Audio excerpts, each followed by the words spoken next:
Hello, this is the new tutorial for Protexall Products' new CRM software package.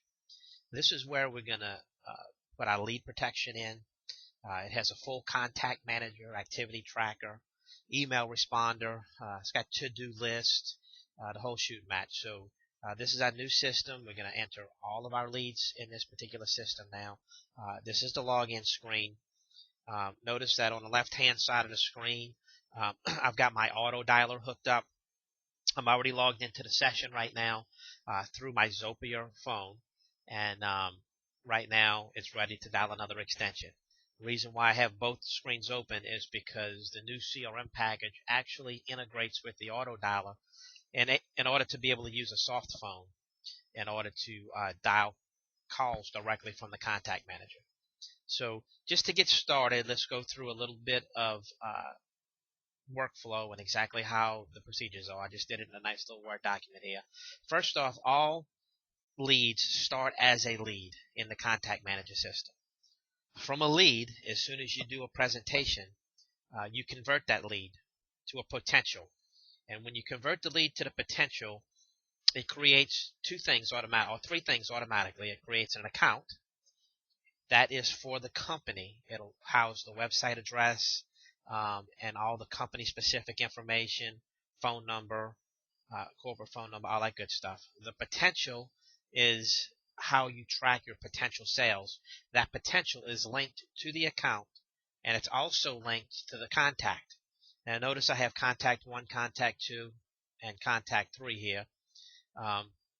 All of these contacts are because you can have multiple contacts within one account.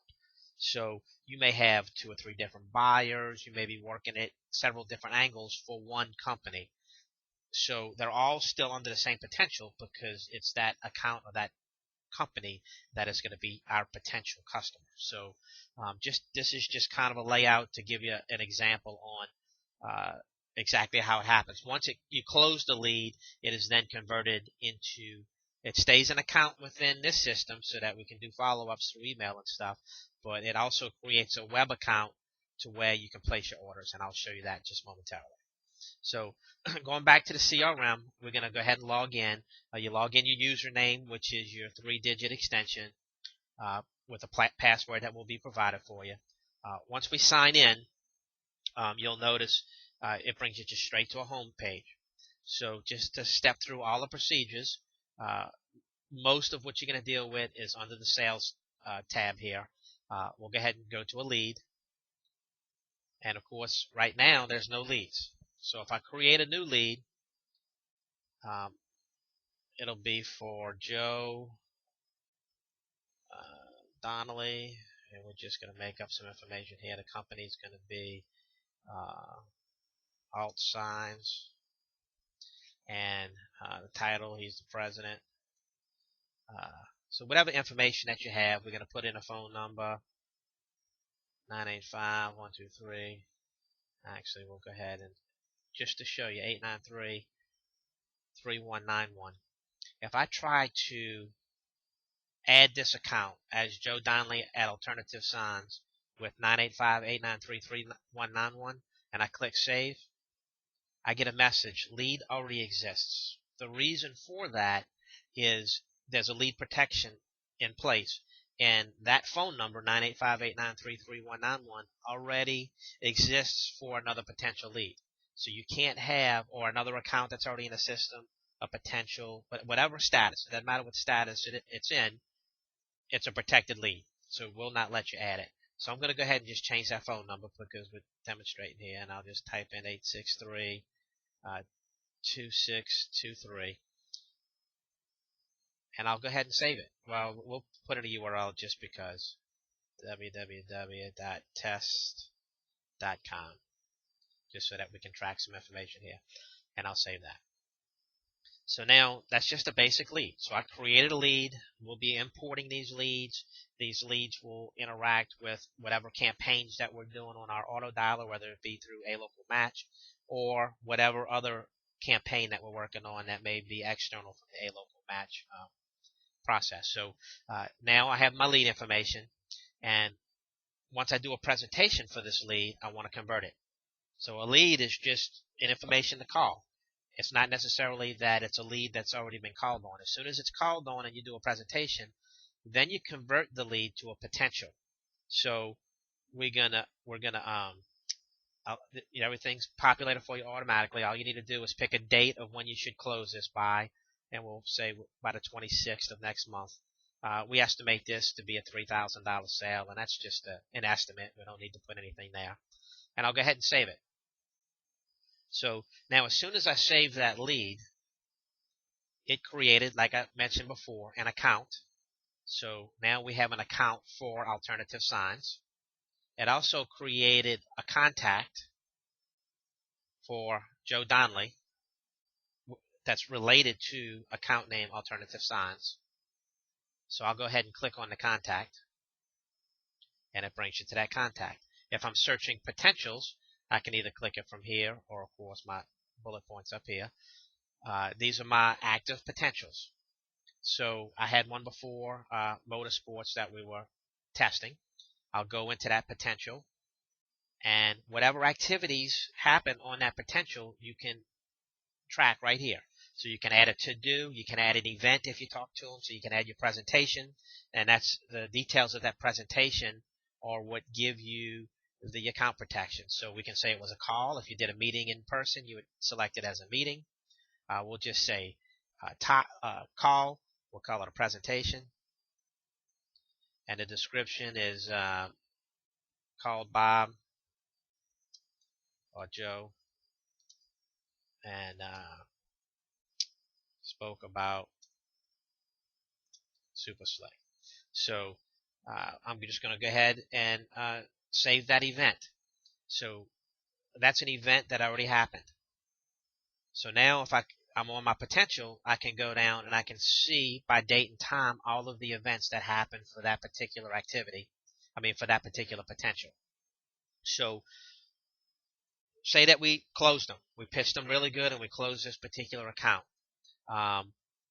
We actually close it through the contact. So if Bob Smith was the contact, even if we had multiples that this was closed through, I actually select my contact that is going to make the close. It's going to be for the account Motorsports, and it's going to be tracked through the email that is on my contact information. So that's how it's going to track that email all the way through our ordering system. So once all the information is on the screen now, we'll go ahead and launch web order. And what that'll do is that'll create the account on our web store and log you in and bring you to it. So once you're brought to the web store, you can view cart. In this particular cart, I already had an item ordered. In the future, you can just go in and shop like regular and add particular items to the cart. I'll add a Super Slick to the cart, proceed to checkout, and all of the information is logged in and set for this customer, and it tracks all of your salesperson information, territory code, group ID, all of that good information. It's going to track all the way through for this customer. So I'll bill to and ship to. It needs to have a state.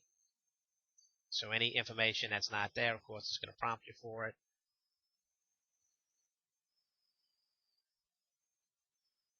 And then if it has actually Super Slick on it, so I can pick my ship in and continue on through. So exactly how to finish an order is going to be in another tutorial. So we're going to jump back to the CRM. And now I'm on the CRM screen. So that was showing you once we converted it and wanted to create an order, you can launch it from the contact information screen. There's a link on the right-hand side called Launch Web Order. Now, if we want to call Bob, for instance, all we need to do, assuming that we're already hooked up to our auto dialer, our soft phone's installed, which is Zopia that we're using, and everything's hooked up, that's why I have a separate panel there, I can just click on this number and it automatically calls. So you can't hear what's going on in my headset, but it's making the call right now. So I'm just going to tell that okay, and when I'm finished hanging up, I can hang up, and in my auto dialer, we can disposition just like we normally would. When you disposition, in order for it to be ready for the next number that you can click on from your contact manager or within here, you click pause agent dialing, and then go ahead and submit that. And notice to submit, you need to actually be on top of that submit button for the hand to show in order for you to click it. It's just not lined up exactly correct. So now you notice that your green dial button is ready to go. And if I dial another number from within my contact information, what I'll do is I'll just go back to contacts, and it'll view by contacts now instead of by potentials. I'll click on Karen's contact, and if I want to call Karen, here's that phone number that it wouldn't let us add. I'll click on that, and it's calling. And I'll go ahead and hang up.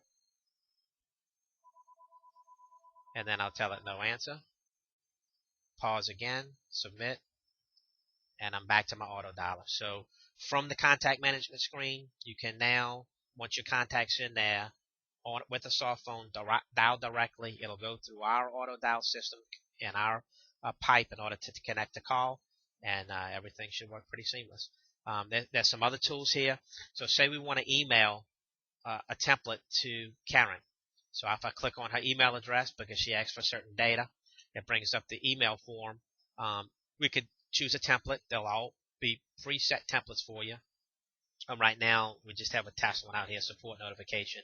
If they requested a certain document, you could choose a file, and we'll have documents listed, whether it be Excel sheets or whatever that we can send, and you just send the email.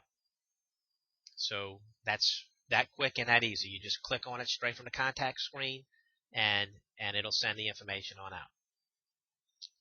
So now that we're here, you can add an event, add a to-do from here. You can also go to frequently asked questions, documents. This is where all of our documents are going to be stored, whether it be PDFs, MSDS sheets, or whatever. And those are the documents that you'll be able to pull from in order to send to potential customers when they ask for information. So this is going to be the portal from here on out that handles all of our support material. It's going to handle all of our lead protection. Everything is time and date stamped all the way through, so that's how we're going to control and protect the leads. It has a full, if we go to marketing and go to webmail, you now have you will have a web address at protexall.net, whatever your first name, that last name at protexall.net, and that's going to be the emails that it checks. So when you send an email out and they respond to you, this is where you're going to check them, right within your webmail browser. And it's also going to be where you can look at your follow-ups, respond, and stuff like that. I have this locked down to where you can only have 150 mails in the inbox before it starts deleting them. So you need to check this regularly so that it doesn't slow our system down, and keep the inbox as clean as you possibly can. So with that, that'll end this tutorial. If you have any other questions, please feel free to call us.